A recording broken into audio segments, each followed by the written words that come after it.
Well, it's funny how you said about, can you tell with an actor when they've got the scene? It's like, can you tell with a director when they...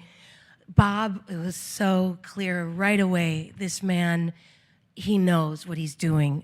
He was such a master, and I knew it was like an education. I knew to just soak up all of it because he just was so wise. And, one of the things is that, he came up with a microphone system, like a sound cart, so all the actors were individually mic'd, which he came up with Nashville, which he wanted to come up with that so that we could overlap.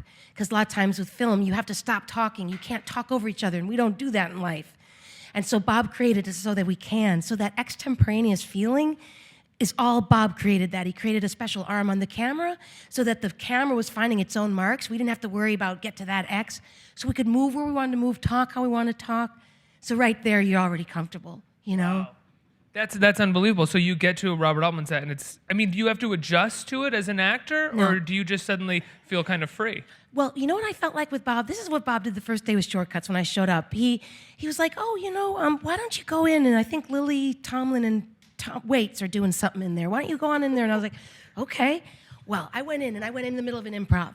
And it's awkward, sometimes you don't know, what to do when you walk into an improv. Should you join in? Do you just stay who you are? It's very awkward.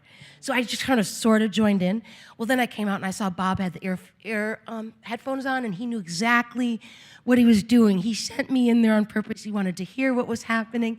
But he had this thing why don't you, sort of like he would create this party and say, come here, you're all invited. But he knew exactly. Sort of tricking you into sort of thinking that it's your idea to do something, or that it's just a casual, do it or don't do it. Exactly. But it's benign. It wasn't malevolent. It wasn't like, I'm going to pull strings. It wasn't like that. It was. It just makes everybody comfortable. Exactly. And then you relax.